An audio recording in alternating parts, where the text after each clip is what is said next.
تو اللہ کے نبی صلی اللہ علیہ وسلم نے یہ فیصلہ کیا اور قریش کو جنگ سے بچا لیا۔ اللہ اکبر۔ بہت سارے بچے یتیم ہونے سے بچ گئے، بہت ساری عورتیں بیوہ ہونے سے بچ گئیں۔ مزے کی بات یہ ہے کہ ان کو بھی بادشاہ چرواہا بننے کے بعد بنایا۔ حضرت داؤد اور سلیمان علیہ السلام، سب لوگ جانتے تھے ایک سچا انسان ہے، ایماندار انسان ہے، انتہائی نیک انسان ہے، رحم دل انسان ہے، اور جب بھی کسی سے گفتگو کرتا ہے یا جس سے ملتا ہے تو مسکرا کے ملتا ہے۔ چرواہا بنا کے اللہ سبحانہ و تعالیٰ نے ان کو تیار کیا کہ آپ کے اوپر آگے جا کے یہ سخت وقت آنے والا ہے، تو آپ تیار ہو جائیے۔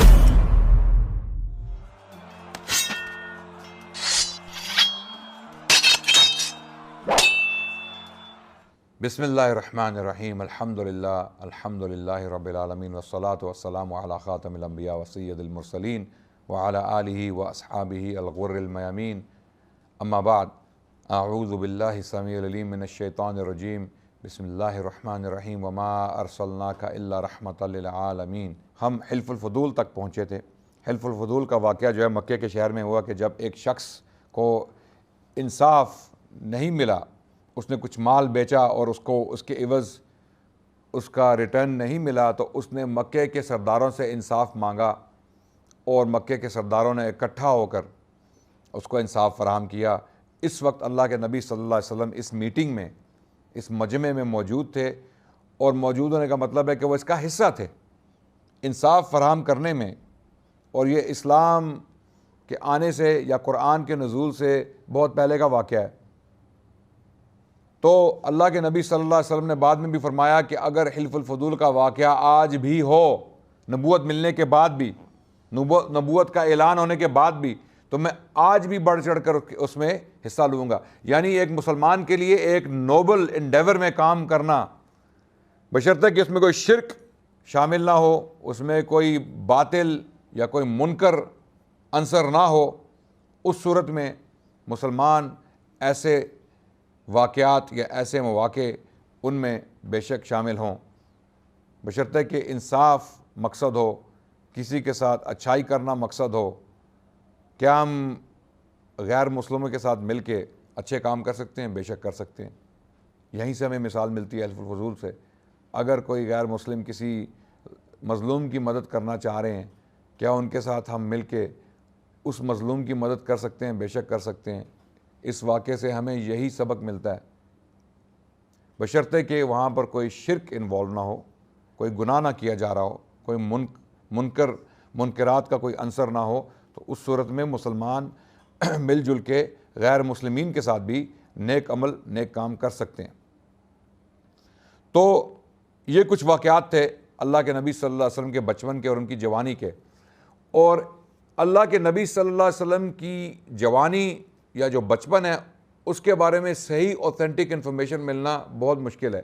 اسی لیے جب آپ سیرت کی کتابیں اٹھا کے پڑھیں گے تو مکے کی جو زندگی ہے اللہ کے نبی صلی اللہ علیہ وسلم کی، وہ بہت مختصر بیان کی گئی ہے، اور مدینے کی زندگی کی تفصیلات جو ہیں وہ بہت ضخیم ہیں۔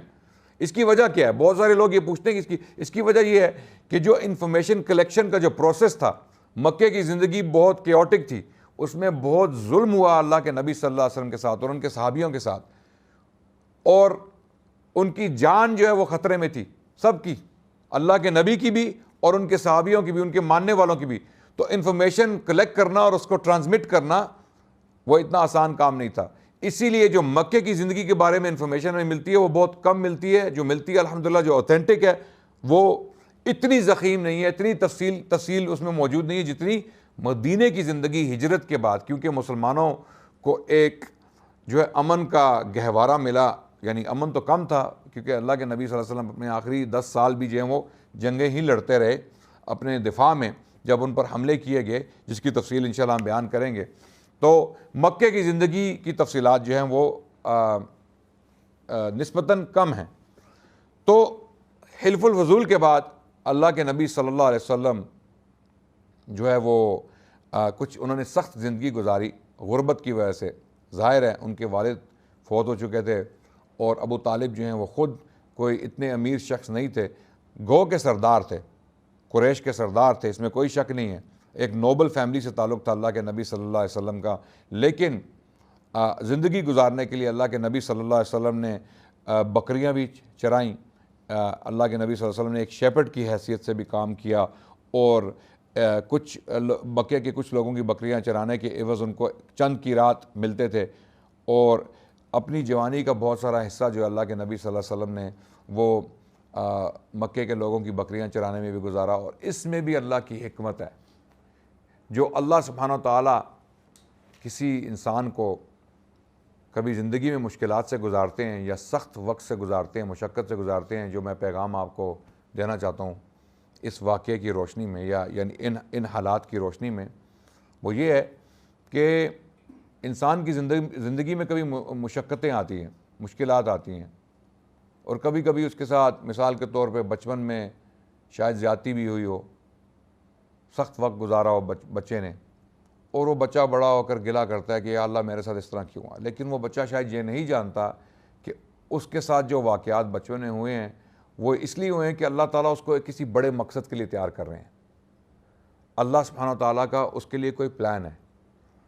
اور آپ نے دیکھا ہوگا عموماً جو لیڈرز ہیں، جو بڑے بڑے کام کرتے ہیں، جو بڑی بڑی ایجادات کرتے ہیں، جن کی بڑی بڑی اچیومنٹس ہیں دنیا کی تاریخ میں، آپ ان کی تاریخ اٹھا کے دیکھیں کہ وہ کوئی نارمل ممی ڈیڈی فیملی سے نہیں آ رہے۔ میں ممی ڈیڈی فیملیز کے خلاف نہیں ہوں، رائٹ؟ جو بچے بہت پیار اور محبت سے پالے جاتے ہیں، جن کو ماں باپ روئیوں کی طرح، روئی کے گالوں کی طرح جو نہیں وہ پالتے ہیں، یعنی ان کو کوئی تکلیف نہیں ہونے دیتے، ان کو باہر بھی نہیں نکلنے دیتے، وہ بچے اکثر جو ہیں وہ ایک عام زندگی ہی گزارتے ہیں۔ ان کا مقصد یہی ہوتا ہے کہ ہم بس بڑے ہو جائیں، ہمیں نوکری مل جائے، ہم اپنی زندگی گزار دیں اور مر جائیں، یعنی وہ ایک عام زندگی گزارتے ہیں۔ لیکن جو با مقصد زندگی لوگ گزارتے ہیں وہ اس لیے گزارتے ہیں کہ ان کی جو بچپن میں زندگی گزری تھی وہ بہت سخت گزری تھی، عام چیزوں سے ان کا کام نہیں بنتا۔ وہ یہ نہیں چاہتے کہ کوئی ہم عام کام کریں، وہ کہتے ہیں ہم کوئی خاص کام کریں۔ اگر اللہ نے ہمیں اتنی ٹریننگ دی ہے، کمانڈو ٹریننگ سے ہم گزرے ہیں۔ آپ نے کمانڈو ٹریننگ کے بارے میں سنے؟ جو ملٹری میں ٹریننگ دی جاتی ہے، S S G, special services group, ان کے ساتھ کیا سلوک کیا جاتا ہے، کوئی آپ کو اندازہ ہے؟ آپ سوچ بھی نہیں سکتے۔ میں نے تو نہیں کی تو مجھے نہیں پتا، لیکن میں نے سنا ہے کہ ان کی ٹریننگ شدید سخت اور مشقت والی ہے۔ تو اسی طرح جب کوئی بچے اس قسم کے حالات سے گزرتے ہیں تو اللہ سبحانہ تعالیٰ ان کو کسی چیز کے لیے تیار کر رہے ہوتے ہیں۔ تو اگر آپ کے ساتھ کوئی سختی ہوئی ہو بچپن میں تو یہ ضروری نہیں ہے کہ کوئی بری چیز ہو، شاید اللہ سبحانہ تعالیٰ آپ سے کوئی کام کروانا چاہ رہے ہیں۔ اللہ وہ ٹریننگ جو آپ کو بچپن میں ملی ہے، جو سختی کی وجہ سے آپ کے اندر ایک وہ جذبہ پیدا ہوا سختی برداشت کرنے کا، یا ایک برداشت کا مادہ پیدا ہو گیا ایک نتیجے کی صورت میں، تو اس کا مقصد شاید یہی ہے کہ اللہ سبحانہ تعالیٰ آپ سے کوئی کام کروانا چاہتے ہیں۔ تو اسی طرح اللہ نے اپنے انبیاء کو ہمیشہ چرواہا کیوں بنایا؟ بڑے بڑے انبیاء ہیں، اللہ نے ان کو بادشاہ کیوں نہیں بنایا؟ حالانکہ ایسے بھی انبیاء ہیں جو بادشاہ تھے، نو ڈاؤٹ، لیکن وہ بھی چرواہے تھے۔ مزے کی بات یہ ہے کہ ان کو بھی بادشاہ چرواہا بننے کے بعد بنایا۔ حضرت داؤد اور سلیمان علیہ السلام دونوں نے بکریاں چرائیں، بنو اسرائیل سے ان کا تعلق تھا۔ تو بادشاہ بھی آپ صحیح تبھی بن سکتے ہیں جب آپ مشقت سے گزرے ہوں، جب آپ کو تخت وراثت میں ملے گا، پلیٹ پہ رکھ کے آپ کے سامنے تخت دیا جائے گا۔ اب یہ دیکھا ہوگا آپ نے، بہت ساری مثالیں ہیں، کچھ لوگ ہوتے ہیں وہ غربت سے آتے ہیں، انتہائی غریب ہوتے ہیں، کچھ بزنس مین وہ بہت محنت کرتے ہیں، بڑا کاروبار جو ہے وہ کھڑا کرتے ہیں اپنے لیے، بڑی بڑی بلڈنگز بناتے ہیں، بڑی بڑی ہاؤسنگ سوسائٹیز جو ہیں وہ بنا کے بیچ دیتے ہیں اور ارب خرب پتی ہو جاتے ہیں، لیکن ان کے آگے آنے والی اولاد جو ہے وہ اس پیسے کو اپریشیٹ نہیں کرتی، کیونکہ انہوں نے محنت نہیں کی۔ محنت کرنے والے جو ہیں اس کی صحیح قدر کرتے ہیں، لیکن جنہوں نے محنت نہیں کی، جن کو وراثت میں مل گئی ہے بچپن میں ہی، جن کی پیدائش ہی پرائیویٹ جیٹ میں ہو یا رولز رائس میں ہوئی ہو، تو وہ تو رولز رائس کو اس طرح ہی استعمال کریں گے جس طرح آپ اپنی آلٹو کو، یا یہ دوسری چھوٹی گاڑیاں جو ہے آج کل جو ہیں ہمارے علاقے میں اس طرح استعمال کریں گے، بلکہ کچھ لوگ تو بڑے اچھے طریقے سے استعمال کرتے ہیں کیونکہ ان کی وہی جمع پونجی ہوتی ہے۔ تو مقصد یہ بتانے کا یہی ہے کہ جو لوگ مشقت سے گزرے ہیں وہ قدر کرتے ہیں اپنی اچیومنٹس کی، بعد میں آنے والے لوگ، اسی لیے اللہ سبحانہ وتعالیٰ نے انبیاء کو مشقت کروائی، ان کو سخت جان بنایا تاکہ آگے آنے والا جو سخت وقت ہے اس میں وہ وقت گزار لیں۔ حضرت موسیٰ علیہ السلام کا واقعہ بہت زبردست واقعہ ہے۔ اللہ کے نبیوں میں سے ایک عظیم نبی رسول اللہ کے رسول بنو اسرائیل کی طرف، ان کو کیسے اللہ نے تیار کیا؟ پہلے دریا میں ان کی والدہ محترمہ نے ان کو چھوڑ دیا، اللہ نے حکم دیا کہ آپ نے اس کی جان بچانی ہے تو اس کو دریا میں ڈال دیں، یہاں بھی توکل۔ یہ ایک اور واقعہ ہے، جس طرح حضرت ابراہیم علیہ السلام نے حضرت اسماعیل اور حضرت ہاجرہ کو ایک بیابان میں چھوڑ دیا، بے یار و مددگار، بظاہر بے یار و مددگار، ان کو اللہ کی پروٹیکشن کی امید تو تھی، اللہ نے وعدہ کیا تھا کہ میں ان کو پروٹیکٹ کروں گا، آپ ان کو چھوڑ دیں۔ اسی طرح حضرت موسیٰ علیہ السلام کی والدہ محترمہ، انہوں نے حضرت موسیٰ علیہ السلام کو اللہ کے حوالے کر دیا، لٹرلی اللہ کے حوالے کر دیا، یعنی حقیقی معنوں میں ٹوکری میں ڈال کے دریائے نیل میں بہا دیا۔ توکل اللہ، اور اللہ وہی ٹوکری جو ہے وہ فرعون کے گھر لے آئے، اور وہی بچہ جس کی وجہ سے فرعون بچوں کا قتل عام کر رہا تھا بنو اسرائیل میں، وہی بچہ اس کے گھر کے اندر پہنچ گیا اور وہیں اس بچے کی پرورش ہوئی۔ اب اس بچے کی جو پرورش ہوئی وہ محل کے ماحول میں ہوئی، ایک شہزادے کی طرح۔ حضرت موسیٰ علیہ السلام کی جو اول زندگی تھی، جو پہلی زندگی، جو شروع کی زندگی تھی، وہ ایک شہزادے کی حیثیت سے انہوں نے گزاری۔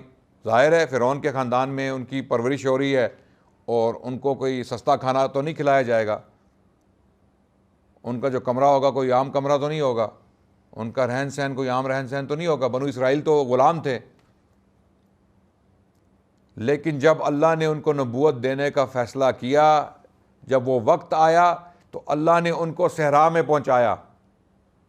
صحرا میں پہنچانے کے بعد ان کو ایک چرواہا بنایا۔ حضرت شعیب علیہ السلام کے ساتھ ان کی ملاقات ہوئی، رائٹ، اور پھر ان کو چرواہا بنایا، ان کو اس مشقت سے گزارا۔ اس سے پہلے کہ آپ واپس جائیں اللہ کی دعوت کا کام کریں، تھوڑی مشقت سے گزرنا پڑا، تیار کیا۔ اگر وہیں سے محل کا شہزادہ ہوتے اور وہیں پر ان پر وحی نازل ہوتی تو ممکن ہے وہ کام نہ کر سکتے، ممکن ہے وہ کام ان کے لیے مشکل ہوتا۔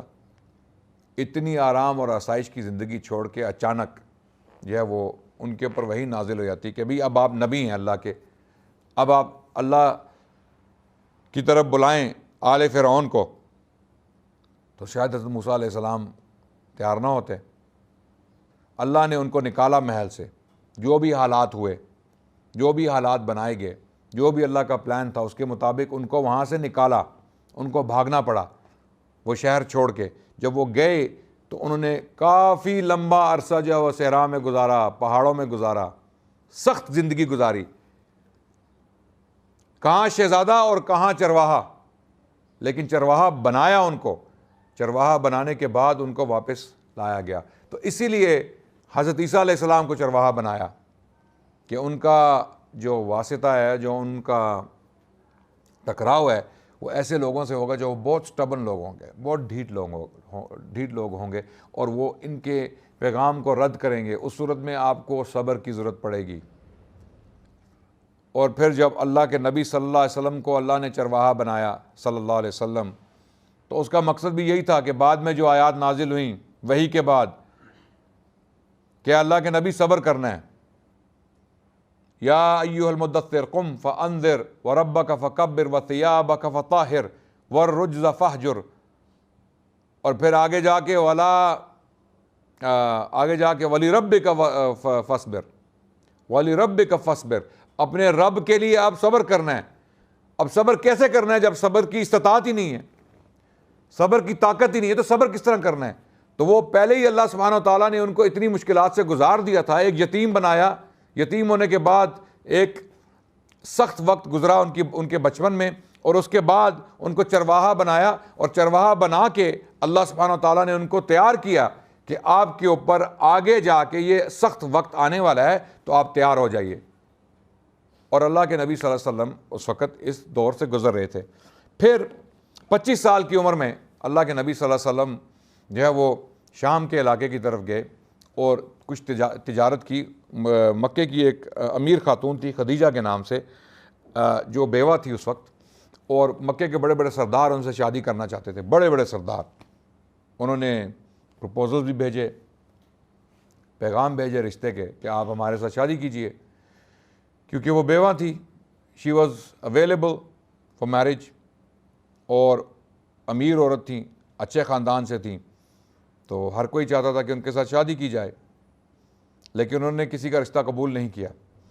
جب اللہ کے نبی صلی اللہ علیہ وسلم ان کا کچھ مال شام لے کے گئے کاروبار کے مقصد سے، تو وہاں پر بہت منافع ہوا۔ اللہ کے نبی صلی اللہ علیہ وسلم نے یہ دکھایا اپنے عمل سے، اپنے کردار سے، کہ ان کے کام کرنے میں بہت برکت ہے، کیونکہ وہ ایک سچے انسان تھے، ایماندار انسان تھے، تو جن لوگوں کے ساتھ ان کی ڈیلنگز ہوئیں وہ بھی ان سے بہت خوش تھے، اور بہت منافع ہوا۔ تو جب اللہ کے نبی صلی اللہ علیہ وسلم یہ مال لے کر واپس آئے اور منافع جب دیکھا حضرت خدیجہ نے، تو انہوں نے پوچھا اپنے غلام میسرہ سے کہ یہ کس طرح ہوا؟ تو انہوں نے سارے واقعات جو حضرت خدیجہ کو بتائے، تفصیلات تو ہمیں نہیں ملتی، لیکن واقعات بتائے کہ اللہ کے نبی صلی اللہ علیہ وسلم نے اس طرح لوگوں کے ساتھ ڈیل کیا۔ تو حضرت خدیجہ جو ہیں بہت متاثر ہوئیں، گو کہ وہ عمر میں تھوڑی بڑی تھی اللہ کے نبی صلی اللہ علیہ وسلم سے۔ کچھ روایات میں آتا ہے کہ وہ 35 سال کی تھیں، کچھ میں آتا ہے کہ وہ 40 سال کی تھیں، اور اللہ کے نبی صلی اللہ علیہ وسلم اس وقت 25 سال کے تھے۔ تو انہوں نے باوجود اس کے کہ اللہ کے نبی صلی اللہ علیہ وسلم ان کے لیے کام کر رہے تھے، ان کا کاروبار کر رہے تھے، اور مالی لحاظ سے بھی ان سے کمزور تھے، حضرت خدیجہ رضی اللہ عنہا نے نکاح کا پیغام حضرت رسول اللہ صلی اللہ علیہ وسلم کی طرف بھیجا کہ آپ مجھ سے شادی کر لیجئے۔ اس کی وجہ یہی تھی کہ اللہ کے نبی کا کردار اور ان کے بارے میں جو تفصیلات بیان کی گئیں حضرت خدیجہ کے سامنے، وہ اس سے متاثر ہوئیں۔ پھر حضرت خدیجہ رضی اللہ عنہا نے نکاح کا پیغام اللہ کے نبی صلی اللہ علیہ وسلم کی طرف بھیجا، اور حضرت محمد صلی اللہ علیہ وسلم نے اپنے چچا ابو طالب سے مشورہ کیا، اور ابو طالب نے یہی مشورہ دیا کہ آپ نکاح کر لیجئے، اور حضرت ابو طالب نے ہی جو ہے وہ نکاح پڑھایا۔ اللہ کے نبی صلی اللہ علیہ وسلم کی حضرت خدیجہ سے اولاد ہوئی۔ سب سے پہلے بیٹے صاحبزادے قاسم کے نام سے، جن کا نام قاسم رکھا گیا، وہ پیدا ہوئے، اور انہی کی نسبت سے اللہ کے نبی صلی اللہ علیہ وسلم کی کنیت پڑی ابو القاسم۔ تو بعد میں بھی اللہ کے نبی صلی اللہ علیہ وسلم کو ابو القاسم کہہ کے بلایا جاتا رہا، اور پھر انہی سے حضرت خدیجہ کے بطن سے اللہ کے نبی صلی اللہ علیہ وسلم کی 4 صاحبزادیاں پیدا ہوئیں، زینب، رقیہ، ام کلثوم اور فاطمہ رضی اللہ عنہا۔ اور پھر ایک اور صاحبزادے پیدا ہوئے عبداللہ کے نام سے، جن کا لقب طیب اور طاہر۔ طیب اور طاہر دونوں لقب القاب جو تھے وہ عبداللہ کے تھے، جو اللہ کے نبی صلی اللہ علیہ وسلم کے صاحبزادے تھے۔ تو اللہ کے نبی کے جو بیٹے تھے صاحبزادے، دونوں بچپن میں ہی فوت ہو گئے، ان کی وفات ہوئی، اور 4 بیٹیاں جو ہیں وہ حیات رہیں، اور تقریباً تمام بیٹیاں جو ہیں وہ اللہ کے نبی کی زندگی میں ہی فوت ہو گئیں، سوائے فاطمہ رضی اللہ عنہا کے۔ زینب، رقیہ، ام کلثوم، یہ تینوں بیٹیاں اللہ کے نبی صلی اللہ علیہ وسلم کی زندگی میں ہی ان کی وفات ہوئی، اور رقیہ اور ام کلثوم جو ہیں وہ حضرت عثمان کے نکاح میں آئیں۔ زینب جو تھیں ان کا نکاح ابو العاص کے نام سے ایک مکے کے شخص تھے، جنہوں نے بعد میں اسلام بھی قبول کیا، ان کے ساتھ ہوا، اور فاطمہ رضی اللہ عنہا کا نکاح حضرت علی رضی اللہ عنہ، جو حضرت ابو طالب کے صاحبزادے تھے، ان کے ساتھ ہوا۔ تو اس لیے جب ہم ابو طالب کے لیے حضرت کا لفظ استعمال کرتے ہیں تو اس لیے کرتے ہیں کہ ان کی رسپیکٹ کی جائے، ہمارے دل میں ان کے لیے احترام ہے۔ گو کہ ہماری روایات میں یہی آیا ہے کہ ابو طالب جو ہیں وہ ایک مسلمان کی حیثیت سے ان کی وفات نہیں ہوئی۔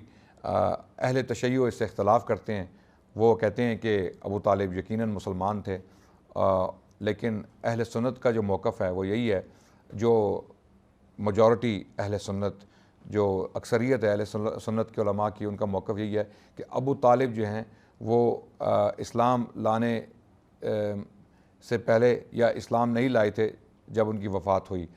اور اس کے بارے میں قرآن کی آیت جو ہے وہ اس صورت میں یا اس ضمن میں پیش کی جاتی ہے، سورۃ القصص کی آیت، اعوذ باللہ من الشیطان الرجیم، انک لا تہدی من احببت ولکن اللہ یہدی من یشاء وہو اعلم بالمہتدین، کہ اے اللہ کے نبی صلی اللہ علیہ وسلم آپ ان لوگوں کو ہدایت نہیں دے سکتے جن سے آپ کو محبت ہے۔ تو یہ آیت ابو طالب کے بارے میں نازل ہوئی تھی، اور یہ واقعہ بعد میں بیان کریں گے انشاءاللہ جب ہم اس موقع پر پہنچیں گے۔ اللہ کے نبی صلی اللہ علیہ وسلم نے تقریباً 10 سال کا دور گزارا حضرت خدیجہ کے ساتھ۔ 35 سال کی عمر میں ایک اور واقعہ پیش آیا جو تھا کعبے کی تعمیر نو اور حجر اسود کو نصب کرنے کا تنازع۔ تو جب کعبے کو دوبارہ تعمیر کیا گیا، قریشیوں نے، سرداروں نے یہ فیصلہ کیا کہ کعبے کو دوبارہ تعمیر کیا جائے، تو اس وقت بھی یہ لوگ اتنے کیئرفل تھے کعبے کے بارے میں کہ انہوں نے اعلان کر دیا کہ کوئی حرام کمائی کعبے کی تعمیر نو کے لیے پیش نہ کرے۔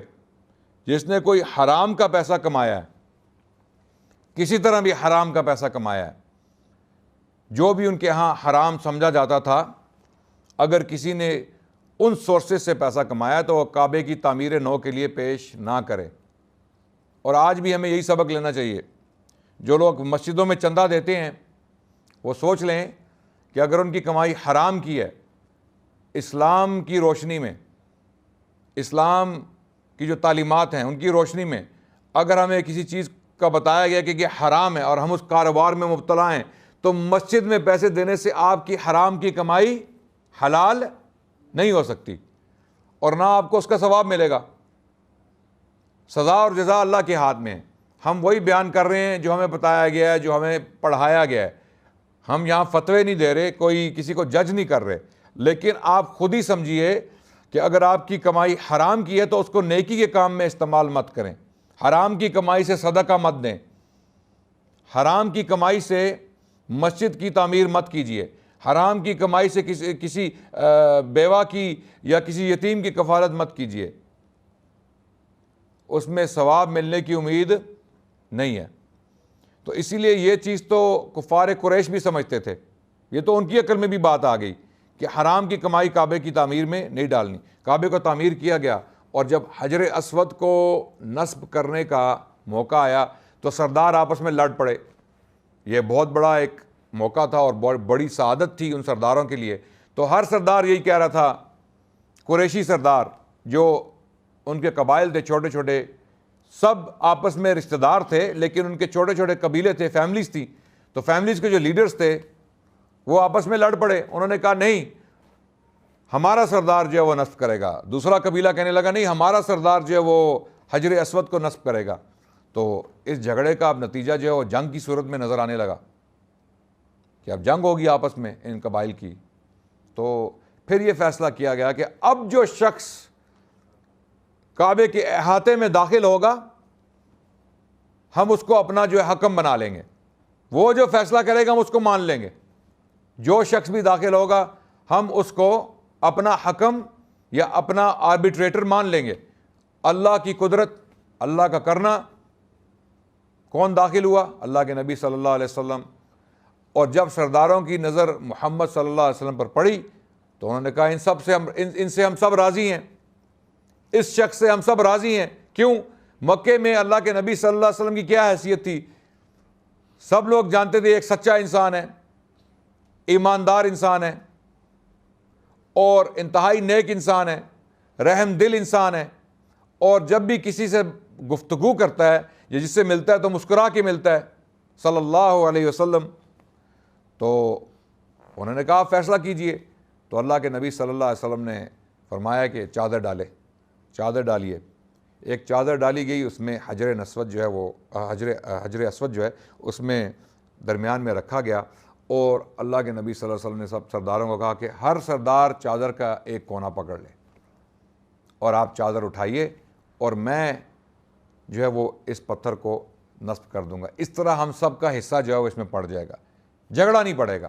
یعنی اللہ کے نبی صلی اللہ علیہ وسلم کی ذات نبوت کا اعلان ہونے سے پہلے بھی اس قسم کی ذات تھی کہ وہ جھگڑوں کو مٹانے والی ذات تھی.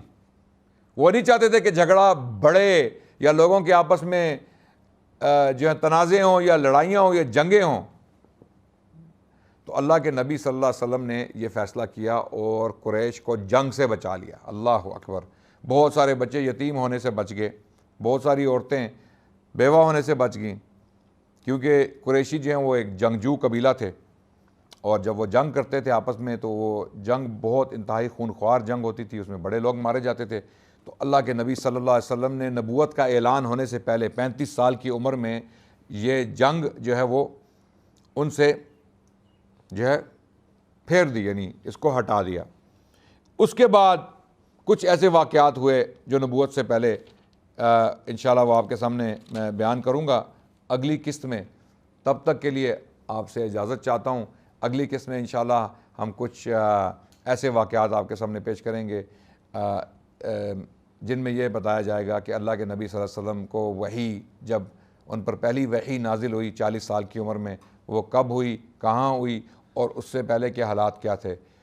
اور انشاءاللہ تعالی بہت ساری اور چیزیں اگلی قسط میں آپ کے سامنے پیش کریں گے. تب تک کے لیے السلام علیکم والحمد للہ رب العالمین.